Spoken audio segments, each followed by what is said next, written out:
बदमाश बिल्ला और गिलहरी। एक जंगल में एक पेड़ पे एक गिलहरी और उसका पति रहते थे। एक दिन गिलहरी का पति वहाँ से चला जाता है खाना ढूंढने के लिए।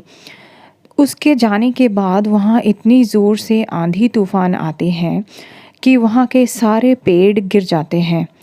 उस आंधी तूफान में जिस पेड़ पर गिलहरी और उसका पति रहते थे वो भी पेड़ गिर जाता है।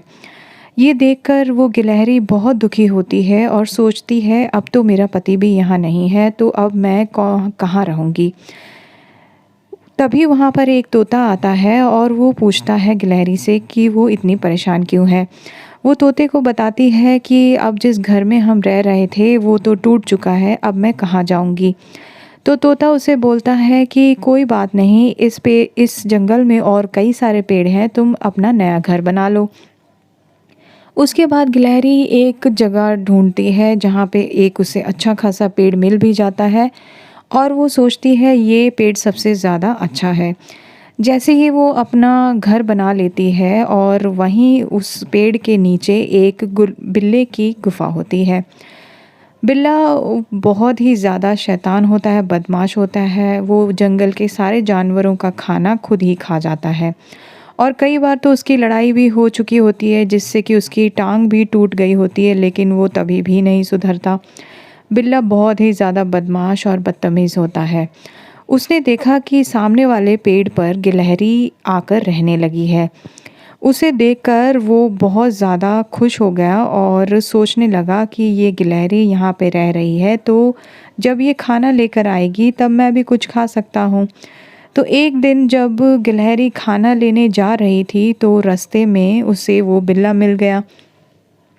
वो गिलहरी से कहने लगा, तुम खाना लेकर आई हो तो ये खाना मुझे दे दो, तुम और खाना ले आओ कहीं से। तो उस पर गिलहरी बोलती है, मैं मेहनत करके अपना दूर दूर से खाना ढूंढ कर लाती हूँ और तुम कह रहे हो कि ये खाना मुझे दे दो। और ये बोलकर वो गिलहरी चली जाती है और कुछ दिनों बाद वहाँ पे वो गिलहरी दो बच्चों को जन्म देती है जो कि बिल्ला देख लेता है। एक दिन गिलहरी अपने बच्चों से कहती है कि मैं जब यहाँ से जाऊँ तो तुम किसी के साथ भी मत चले जाना और यहीं पर बैठे रहना और मेरे आने का इंतज़ार करना। ये सारी चीज़ें समझाकर गिलहरी वहाँ से चली जाती है और बच्चे भी मान जाते हैं।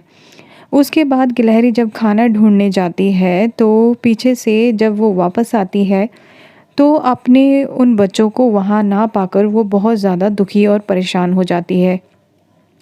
जैसे ही वो इधर उधर देखती है तो वो सोचती है कि बिल्ला यहाँ रहता है। तो वो बिल्ले से पूछने जाती है तो वो कहता है, मैंने तुम्हारे बच्चों को नहीं देखा है और मुझे ज़्यादा परेशान करने की ज़रूरत नहीं है। उसके बाद कुछ दिनों बाद गिलहरी का पति वापस आता है और वो सारी चीज़ें अपने पति को बताती है कि मैंने बिल्ले से भी बात करी और एक दिन उस बिल्ले ने मुझे धमकाया भी कि अगर तुम मेरे लिए खाना नहीं लेकर आओगी तो मैं तुम्हारे बच्चों को मार डालूँगा। ये सब चीज़ें जब वो गिलहरी अपने पति को बताती है तो उसका पति कहता है, तुम बिल्कुल चिंता ना करो, मेरा एक दोस्त सियार है जो उस बिल्ले की अकल ठिकाने लगा देगा। इसके बाद गिलहरी का पति उस सियार से मिलने जाता है और उसको लेकर आता है ताकि बिल्ले की अकल ठिकाने आ जाए। कुछ दिनों बाद जब गिलहरी वैसे ही खाना लेकर जाती है और उसको बहाने से बाहर बुलाती है तो बिल्ला गुफा के अंदर से बाहर जैसे ही आता है तो वहाँ पे सियार खड़ा होकर चुपचाप उसे देख रहा था कि वो कैसे गिलहरी को धमका रहा है।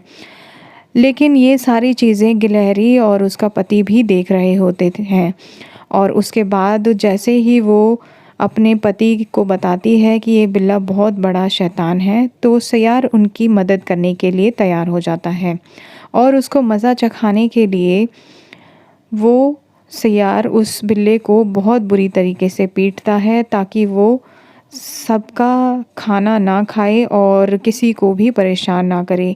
काफ़ी समझाने के बाद उस बिल्ले की अकल ठिकाने आ गई और वो खुशी खुशी रहने लगे।